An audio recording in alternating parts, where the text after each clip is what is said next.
The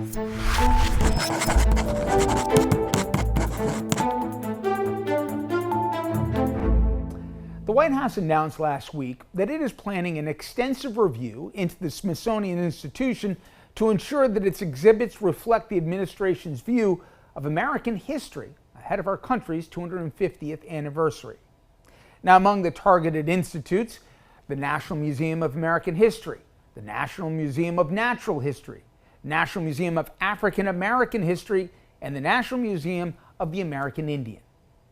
This, of course, is happening as Trump has already unleashed a broader takeover of our nation's cultural institutions.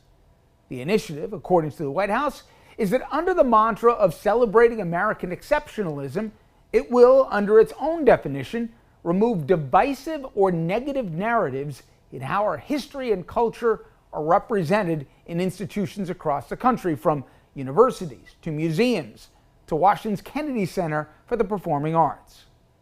J.D. Vance, he's going to be in charge for removing quote-unquote improper ideology. That includes, but is not limited to, any language that deals with diversity or systemic racism in the U.S. In a statement, Vance's office said, quote, "We don't need to emphasize the negative or teach people that certain aspects of our history may have been bad," end quote. I want you to think about that last statement. We don't need to educate Americans about the messy parts of our history. Rewriting, or more succinctly, whitewashing our past is not only really bad, it's really dangerous.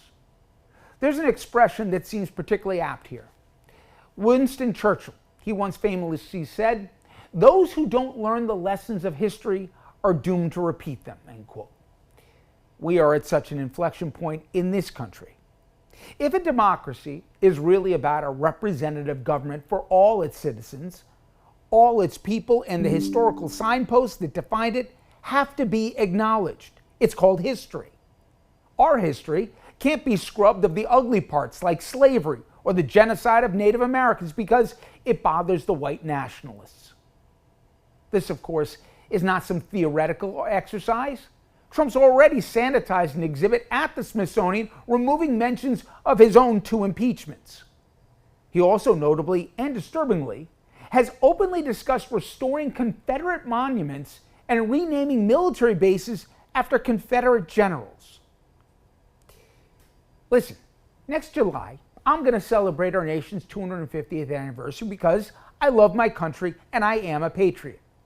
But I will do so clear-eyed about who we are and who we've arrived at this moment and what we can never allow to happen again. In a healthy democracy, we do not fear the truth and let one man decide for us what we're allowed to know.